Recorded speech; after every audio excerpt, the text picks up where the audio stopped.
America, this is Mark A back in effect. Mark A stay in effect. Mark A will always be in effect.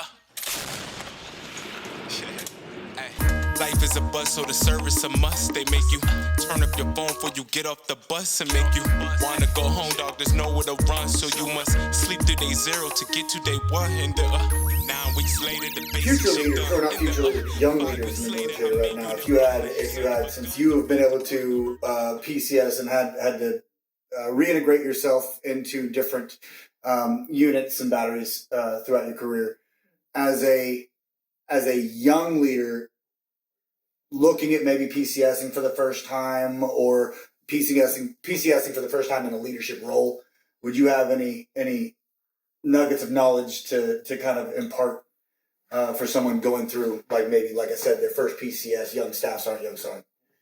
Well, I think so.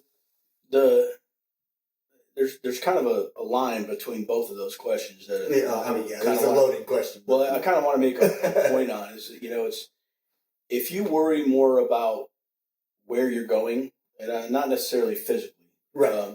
But if you worry more about where you're going or what you have to do next, you're kind of losing the time in now. Right. And the time in now is what's really important for your soldiers. Mm-hmm. Because, they talk about, if you've trained your unit well, or if you've done your unit well, when you leave, there's no change. Right. It's not like, and if a leader leaves and everything falls apart, and goes to, then it was that leader that was keeping it together. It wasn't really the unit. Right. Yeah. So he wasn't teaching either, though, because he should have been teaching and mentoring his soldiers. Right. That's what I'm saying. It's all on that leader. Yeah. And I mean, I'm a firm believer in that organizations take on the personality of their leaders. Right. Which is probably why, field artillery kind of, we get called cocky and a lot of other stuff. It's all right, though. It wasn't that we're cocky, we're good. Absolutely. But, so I think, if you're getting ready to go to a new duty station, common sense tells you to learn as much about your new place as you can. I had a circumstance, when I went out to recruiting, I got involuntarily extended out in recruiting. So I was out there almost 4 years. Mm-hmm. And, a lot can change in 4 years. Yeah. So I come back and get reassigned to a unit at Bragg. And, I got to certify as a section chief, right? Or no, as a gunnery sergeant. So I was a staff sergeant promotable. So I had to certify as a gunnery sergeant. So I went up, found the master gunner. I was like, hey, man, let me get the manuals and stuff. And so he gave me all the stuff. And, I'm sitting at home on the weekend, reading through stuff, trying to brush up. It's like, yeah. And they had this thing called a plugger. We were just talking about that. We were talking about that today, too. We were just talking about that. That didn't even exist when I went out to recruiting. I didn't know, we had the Sluggers and the Magellans when we were in Desert Storm. Yeah. But, I was still a map guy, Yeah. And so I remember went out to the section or the leaders top 5 certification. Big Creek. And we used to do it up there on Pike Field. And so most of it, like the gun stuff and the circle, I was like, because I had taken the circle home, kind of dusted off the cobwebs, figured it out. So I get to the station, and it happened to be the master gunner that was running that station. Yeah, I get to the station with a plugger, and I had read all the stuff, but I couldn't make sense of it. It didn't make sense to me either. Yep. So I get there, and I knew all the steps and everything. So he's like, all right, and I forget what the task was. It was input a waypoint or something like that. I don't know. Yeah. And he's like, he read me the task condition standards like any good test site would do. And he's like, do you have any questions? I was like, yes. How do you turn it on? Yeah, what? That's all I asked him. I was like, how do you turn it on? Right? Because I know there was an on button, but there was like, and he kind of laughed. I was like, look, dude. I was like, they didn't even have this when I went out. I've read the manual. I kind of know steps. I said, but I've never played with one. Yeah, never happened in my hand. It wasn't like they could let me take it home over the weekend. You got to put it on. So he kind of laughed. He kind of showed me, what to do, and I was like, did it. But that was one of the things that, is I always ended up kind of going to the same place. I would go back to Bragg. So I already knew the culture at Bragg. So, and there was enough people at Bragg that were still there that I could, right. You kind of know. Yeah. But like going into a new place, like, when I went to Hawaii, you know, I didn't know anybody there, but it was a field artillery battalion. And at the time we had, I think we said we had the 777s. We had just fielded the first 777s. And so that was all new to me. So I had to figure all that out, you know, and learn all that. But I think the first thing you need to do is kind of learn what you can. Then when you're on the ground there, as a leader, a young leader, the best thing you can do is find out what your resources are. Right. And by resources, I don't mean, you know, necessarily where the college is or where all, but we used to do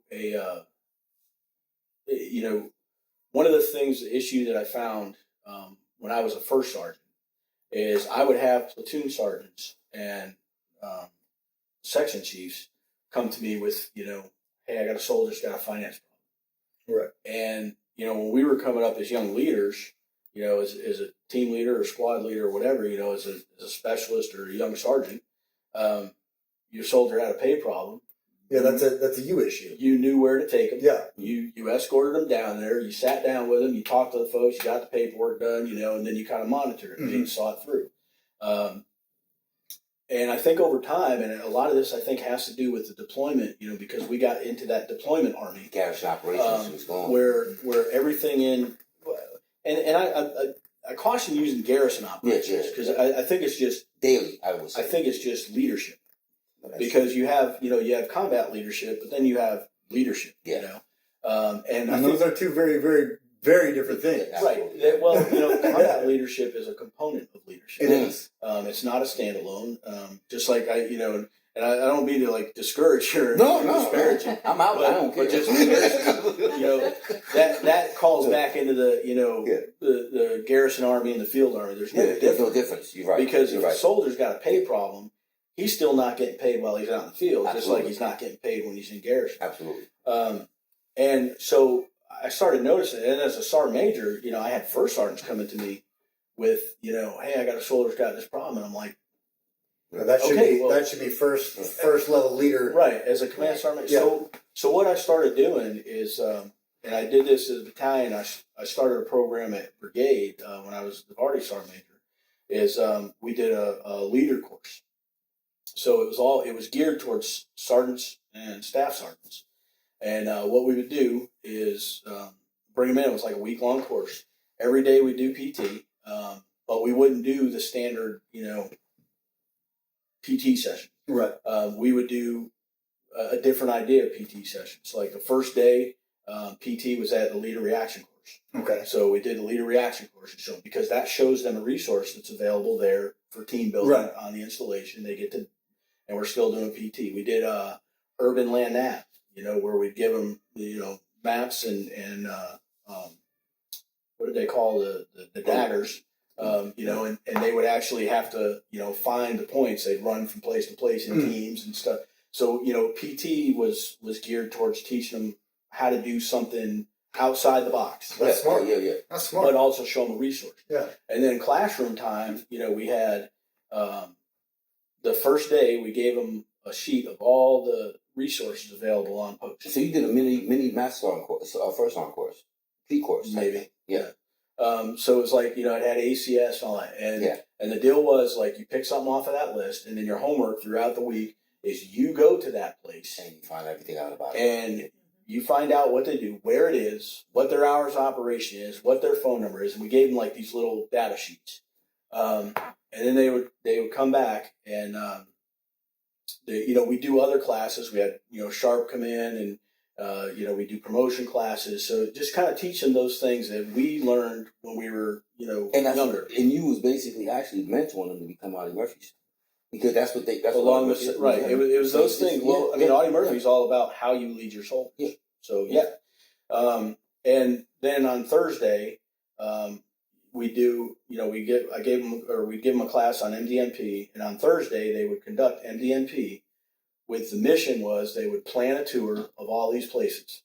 So they would have to come up. The only thing we provided them with was a bus and a driver, and they came up with the schedule.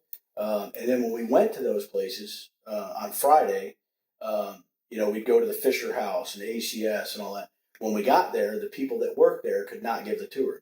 The soldier had to give the tour to everybody. So we, the bus would drive up, they get out, we go in, and the soldier would be like, hey, this is the Fisher House. This is what they do. This is what's available.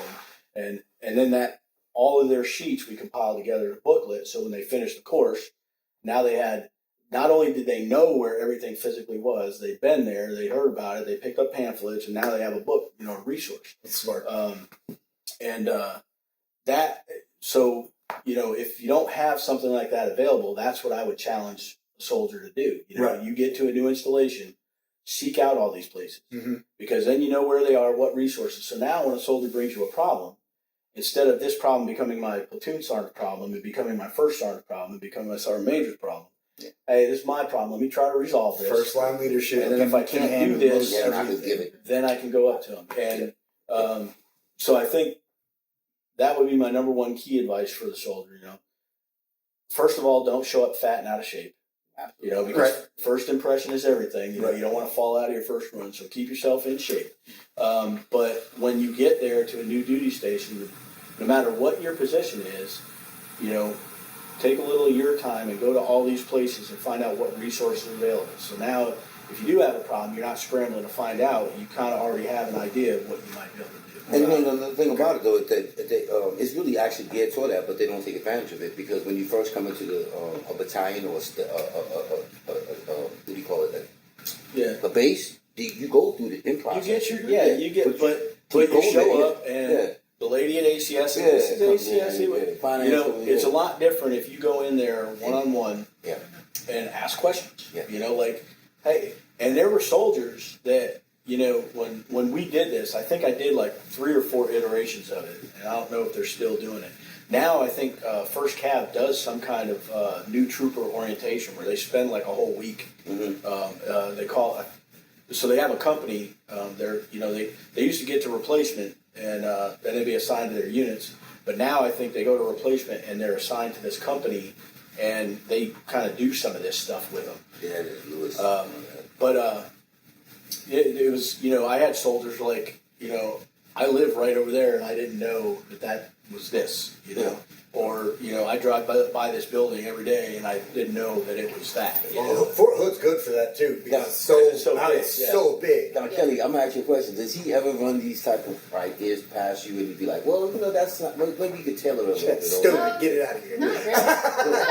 Not really. I mean, I would hear about it though, and a big thing that he would talk about being a leader, going to a new place, is once you get there, you observe before you make any changes. Yes. And he's preached that all along. Yep. Once you learn your surroundings and you observed what you were in charge of, you don't make changes right away. Yeah. Because get along the best go unit. along. Exactly. Well, not so much. I mean, you just want to see what's going on. Right. What works, what doesn't. What's working? The best unit I've ever been to is your last unit. The unit you're in is the worst unit you've ever been in. Yeah. And a lot of times, I used to tell this to new OCs, and it applies to Army units. But every unit, no matter how bad you think they are, every unit does something really well. Yeah. Find out what that thing is. Yes. And then go from there. And likewise with you get to a unit, you have your own leadership style, you have your idea of how things ran in your last unit, but guess what? You're not in your last unit. Right. Bring it to You the have table, though. new soldiers. So just kind of observe and pick up what's going on before you start trying to change everything. Now, some of the stuff you did in your last unit might work really well here. But they might be doing something already that's better than what you did in your last unit. So before you come in and make changes, it's some of the largest friction I've had as a leader, is leaders above me coming in and saying, we're going to do it this way, before you even take a look around. Now, granted, fresh blood, fresh set of eyes, that's all good to make change, but don't throw out the baby with the bathwater, Right. There's some good stuff going on. Yeah. Keep that and, build on it. Because, we just got an hour full of incredible knowledge. We got history. We got 33 years of experience from husband and wife. Now, is there anything that you would say, like, we talked a little bit about, like, as far as recommendations for new soldiers and everything else. But what is it something that if you were I don't know, the Sergeant Major Army today, what would you try to change? Well, that's kind of a tough question because I've been out of the loop for over 3 years now. Or say something that you wanted to change that you wasn't belong to, you didn't have enough time to change. It's another tough question because we did a lot in the branch while we were there. I know I worked my behind off, I know that. Well, and a lot of the stuff that, you know, my concern is when I was leaving is I knew my time was finite there. So what I wanted to do is because, you know, what I inherited, there was a lot of good progress being made, and then it just kind of stagnated for 6-8 months before I got there. Yeah. So, you know, at that level, you know, you're talking big Army. You know, if you don't get things in at a certain time of year, it's not going to happen until another time. It's not. So the big things or the changes that I wanted to make. One of them was the 09, the rewrite of the 309, where we got the entire force involved on that. So I wanted to have that. I wanted to have that finalized before I left because I didn't want that to stop. It didn't go to print, but it was pretty much done. And kind of seeing little posts on, you know, on social media, I think it went okay. But I think I did find something else about you though. Story. I used to work for him, you know, at FAPA. I was a 13 Bravo 13 micro With me. With him. Okay, so he said, hey, I want you to do a field artillery, the Vardy artillery Top Gun competition. Remember that? Yeah. Did that ever happen? No. So well, we wanted to do an Army wide Top Gun competition. Yes. And I thought that was a bridge too far, though. Yeah, you know, we basically got old information and everything else, like his statistics. Because remember we sat down and we talked to Raymond. Remember Raymond? Plus, if I had my crew out there, it would have been a competition anyway. So you know, and however, when I went down to Fort Sill about 2 weeks ago to Sergeant Major Atkinson's retirement ceremony, I brought that up to I think it was Sergeant Major Slater. Sergeant Major Slater, and he's like, "Yo, I heard about that. You know, I don't know what happened to it. You know." I was like, well, the whole structure's done. All it is the units got to come to Fort Sill. Right? That's the only thing. They just had to come up with the funding. The funding to, you know, because the logistics, we had the space for the because we could do everything at Sill. Yep. You just had to pay for your Top Gun crew to come down here every Diwali, right? And he's like, yo, you know, I heard about this. You know, like actually he said a few months ago. So I was like, oh, so it's still probably coming up. And he's like, I don't know if it's coming because like nobody really talked about it, but it did come up. And this is like how many years ago now? That's like I've been the first one for over 3-4 years. Yeah. So it might come out. So that might, you know, so that's because I mean, you know, Armor has the Gainey Cup. Yep. You know, so we were just looking to do something along those same lines. Yes. And remember we got a name for it and everything. It was did we come up with a name on it? It was a staff sergeant, the Medal of Honor. Yeah, because I told you I wanted an enlisted Medal of Honor. Yep. Yeah, it was, I mean, we had it all figured out that the soldiers would, whoever their Top Gun, you know, the Devardis would run their Top Gun competitions, and then they would send their Top Gun, Top FDC, and Top Fist team, and they would come in. It would be like a week long. They would come in, get orientation, sign for their equipment, inspect their equipment. So we provided all the equipment. They just had to bring personal gear. And then we had it all kind of planned out of what each day would be, you know, and we didn't have the typical, you know, PT test and orienteering and all that stuff. What we had, it was all field artillery stuff. You know, they would come in, they would do a loadout, you know, get a load plan inspection, then they would get coordinates to their next point, we'd go to the field ammunition point, and they'd draw ammo, and they'd be, you know, draw the ammo, load the ammo, and all this was judged. And they'd go to the live fire point, you know, we had the several missions that they would do. And you had already standardized everything. Everything was standardized. Yeah, everything was set. So all they really had to do was the unit had to pay for transportation for their soldiers to get there. We would put them up. You know, once they were at Fort Sill, we took care of it. Yeah, you could take care of it. And then they would do a hip shoot, direct fire, And then on the way in, they would recover their equipment, and once their equipment was recovered, and I think we were getting equipment from 2-2, right? Yep, 2-2 and 178. And 178, yeah, because we had both. Yep. If they were, and we even had. I remember talking about this. We even had scoring criteria. So 109 crews competing against 119 or 777 crews. Yep, we had the scoring criteria where it's kind of like the PT test worked out, where you wouldn't have an advantage on it wasn't just all 109s competing. It was the best howitzer section. Okay. And the fire direction centers would and I don't know how we finalized that. I don't know if we had like your fisters calling your FDC to your gun line, or if we had it mixed up. I think we kept it integrity. Unit integrity, because that way it was like, well, those fisters screwed us. They're like, no, your fisters screwed us. Right. Or that FDC screwed me over. No, your FDC screwed you over. Well, that's good, man. Like I said, the Army had a competition. They've got it for tankers, and figure why not have it for artillery. But that was one thing I did find out, when I went to Fort Sill a couple of weeks ago. That is still in the talk, so that still might come out. Master Gunner School, the Master Gunner course, I think was extended. Yeah, Extended for about 3 weeks. I think we had that was because that was the one thing I wanted to make sure that we got it. SLC is getting cut down. We got it finalized. Yeah. Well, SLC took a little bit of Master Gunner course. Yeah, right. That's why they cut it down. Yeah. So what I did was, one of the things that we had when I inherited we wanted to do a Master Gunner program. They had this like 14-week long course, because they were trying to model it after the armor thing. It's like, well, we don't have that much. We don't have to be that much. We still have some level of maintenance and all that. But what we did was took a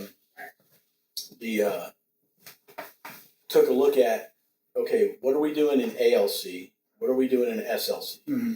What are we proposing in the Master Gunner course that we could put into NCOES? Right, that we could take out of NCOES or put into my glove school. So what we ended up doing was kind of a simultaneous. We were still working the Master Gunner program because everybody loved the idea of Big Army. Everybody loved the idea of the Master Gunner program for the Field Artillery, but we wanted, the 14 weeks was too much. We would never get funding for that. And my perspective is if I'm waiting to train one guy to go back to a battalion with all this knowledge, why can't I take some of that knowledge and train every staff sergeant or every sergeant first class on that? Right. And then they go out into the we multiply a lot faster. Right. So we ended up doing a revamp of ALC and SLC.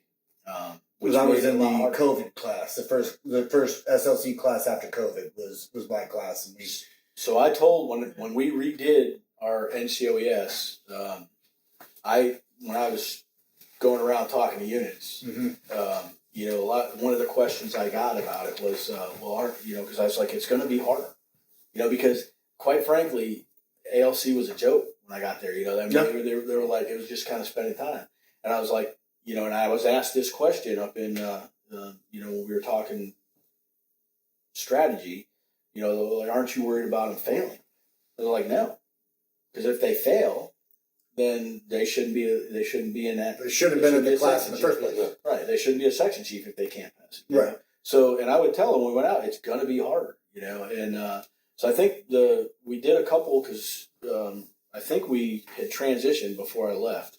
Or we were transitioning to the new POIs. Yeah. That's what Corsola, Master Sergeant Corsola. Right. Yeah. Well, that's why I brought Corsola in. Mm-hmm. And that was his main job, is to redo that. And, the academy, I spent a lot of time over there with the instructors of the academy.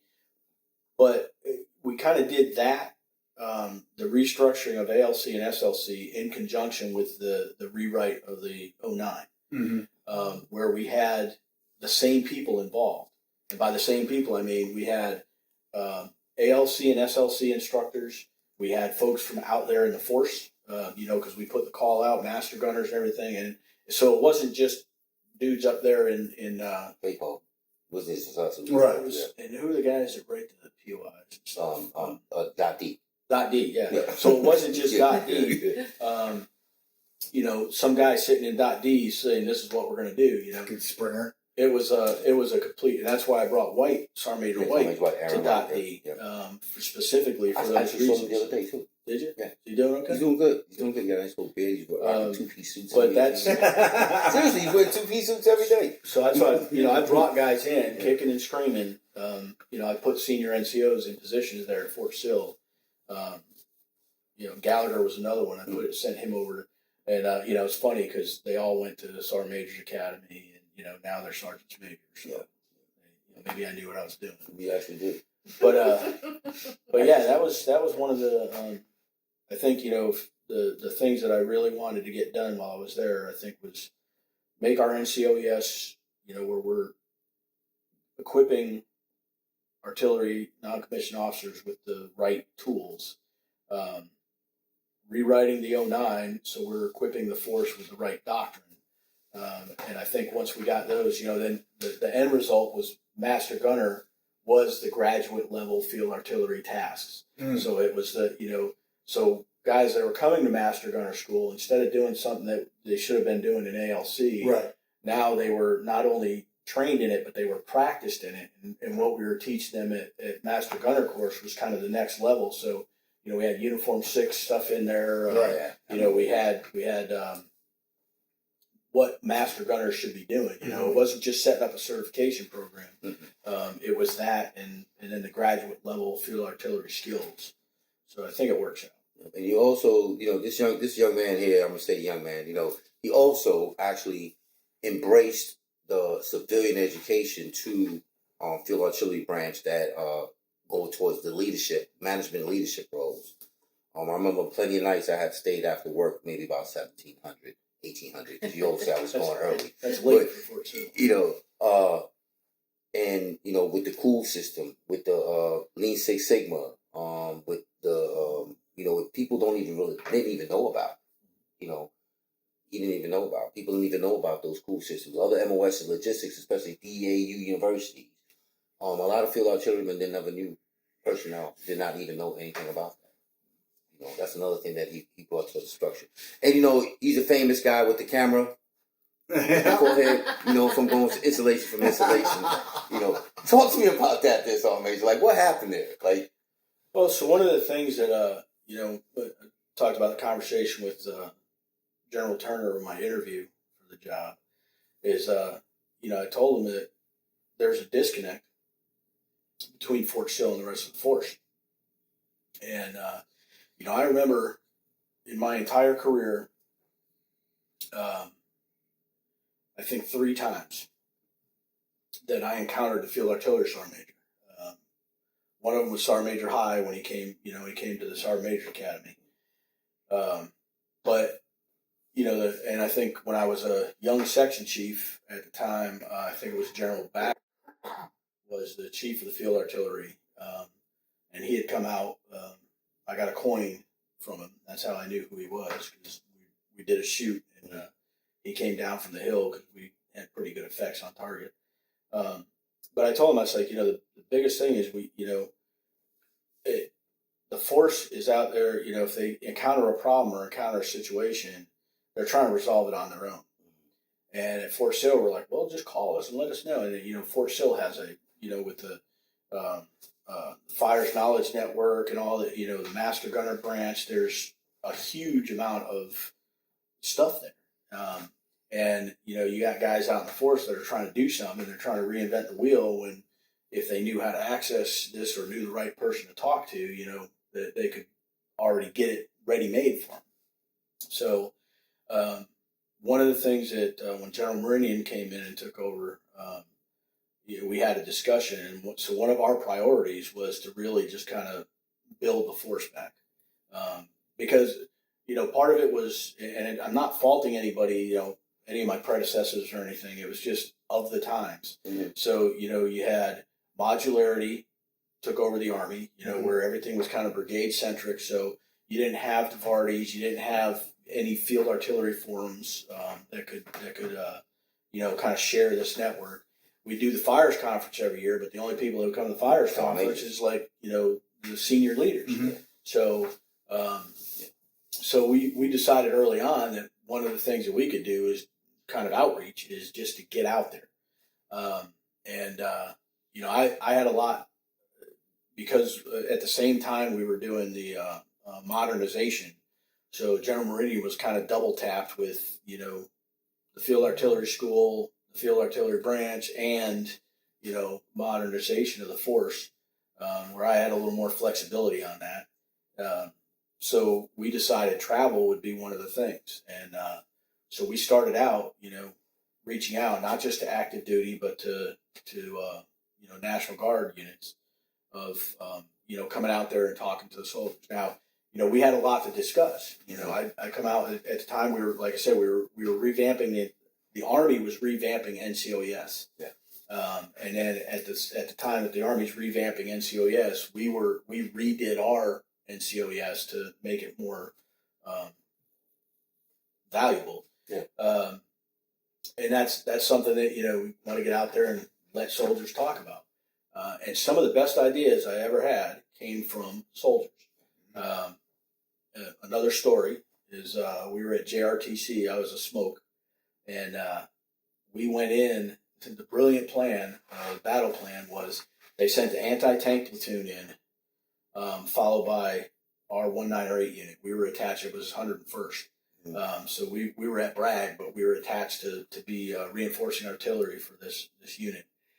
The number one target, or one of the number one targets for Op4 at JRTC, is the 155s and the radar, right? So if you take out that, you take out counter battery. Yeah. So on this plan, we did a night infiltration into the box. The AT platoon went in, and then our battery went in behind them. So we didn't have to get too far into the box. We kind of did a map recon of this is where we're going to occupy. And we came in, we took up a perimeter, we set up the guns, and Geronimo was on us like immediately.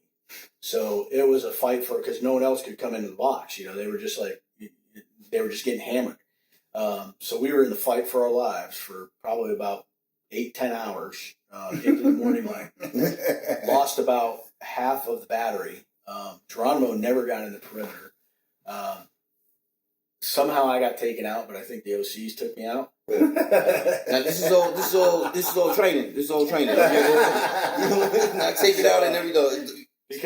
Because there's no way they can convince me of where I got shot, that I got shot by a sniper, right? Yeah. And I think it was a couple of the OCs were guys I knew from Bragg. Yeah. And, they got you. Of course. They got I think they took me out because they wanted to see what was going to happen. I don't know.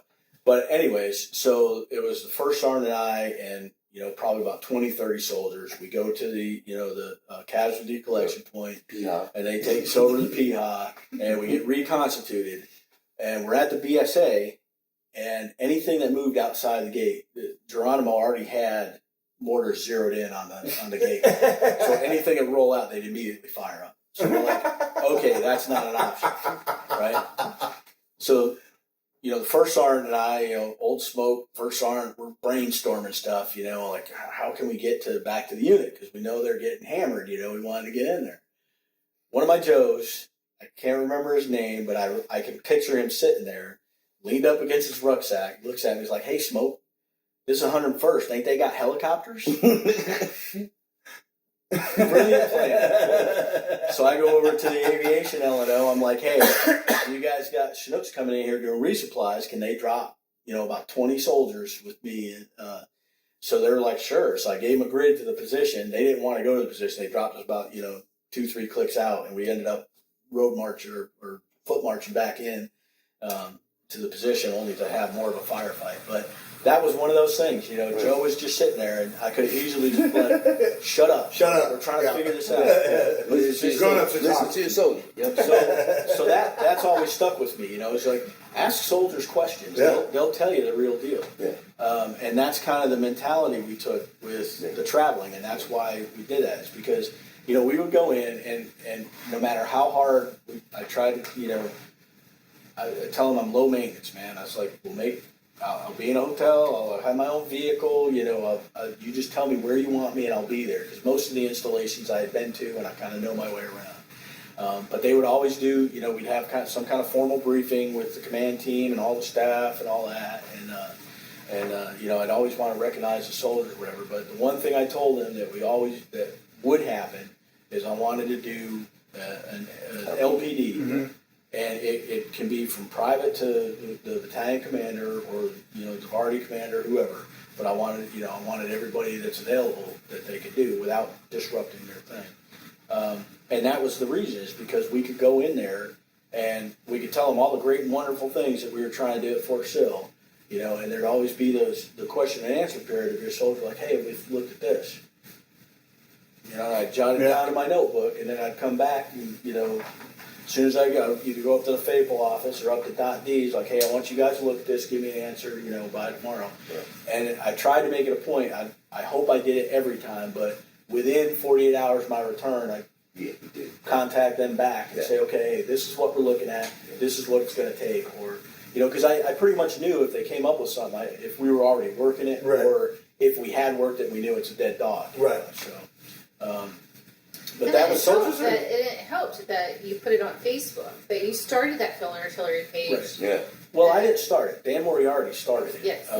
I just kind of got pop, tried to make it more. But the thing is I wanted, it shouldn't take, because I can't get to every unit every month. Now, did you get any pushback when you did start, when that Facebook page was started, or as it grew? No, so Dan Moriarty is the one that started it. Yeah. And it kind of languished. He was doing like videos and stuff, and but I would advertise it when I went out there, and the way I would advertise it, or the reason I would advertise it, is because it's like every single soldier out there has a cell phone. Yeah. And almost all of them have Facebook. So I'm like, hey, that's your way of no bullshit filter. Yeah. You can contact me direct. Yeah. Because I run my page. Right. We had a civilian that kind of monitored it and all, but everything that was posted on there was, I posted it and I would respond to folks. And it took a little time, I had to set time aside each day to keep up with it, but it was just a method to be able to kind of build that team and get that communication going. Right. Dan Moriarty, he's also going to be seeing him. He lives in he's living in Oklahoma. Yeah. Is he Edmond or something? He's just north of. Yeah. I can't remember the name. That's my hometown. Edmond. Yeah. But he is actually with his dad in Syracuse, New York right now. Yeah. Dan was. He was another guy that, because Dan and I we kind of came up together. Never really served together, but we knew of each other. And when he was a Field Artillery Sergeant Major, I said there was only a couple times in my career he was one of the other guys. When I was up in New Jersey, when I was in First Army, he called me and he's like, hey, we're going to be at Fort Drum. We'd like to come down and talk to your guys. I was like, hey, on any given day, man, I might have 2, I might have 20, I don't know. He's like, I don't care. He's like, if it's just like 5 or 6 guys, he said, we'll still come down there and talk to them. And so that's kind of where I got that.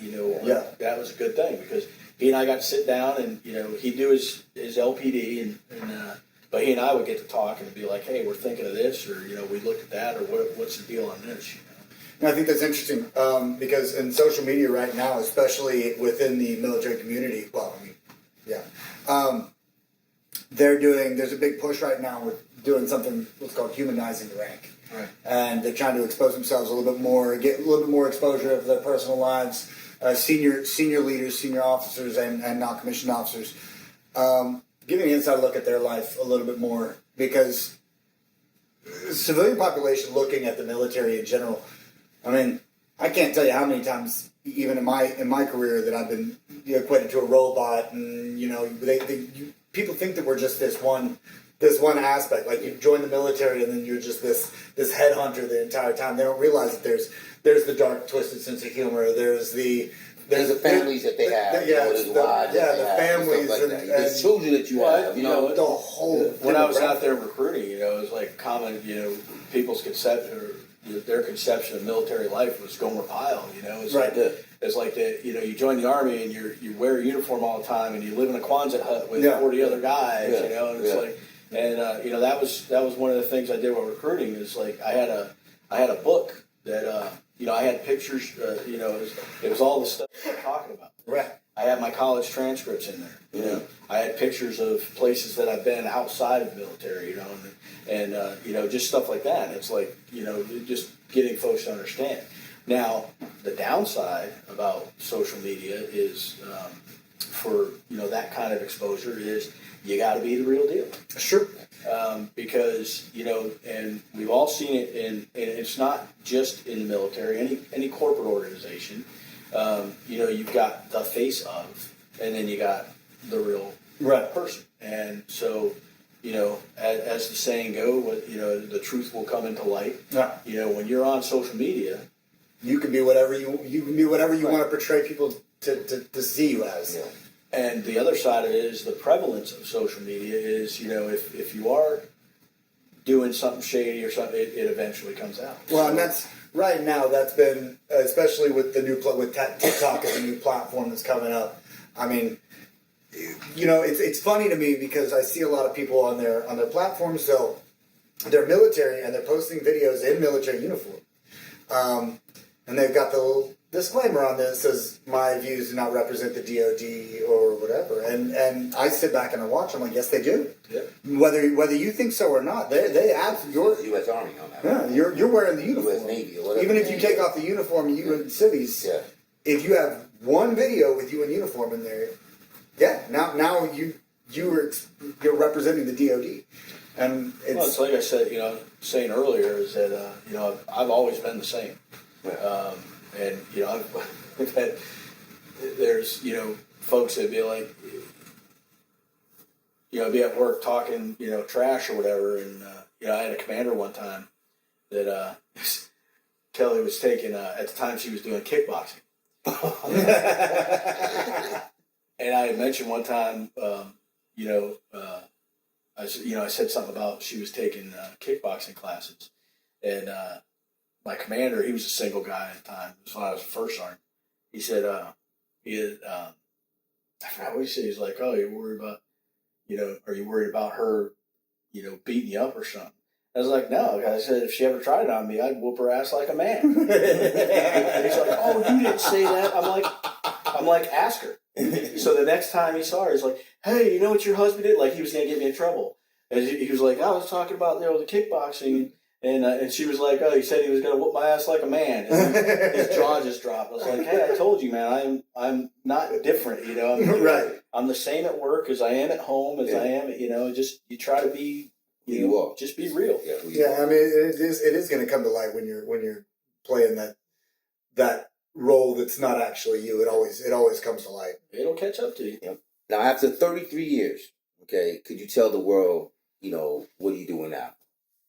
Well, right now I'm sitting here talking to you. I mean, what you doing in life? Drinking You know, a PBR. Yep.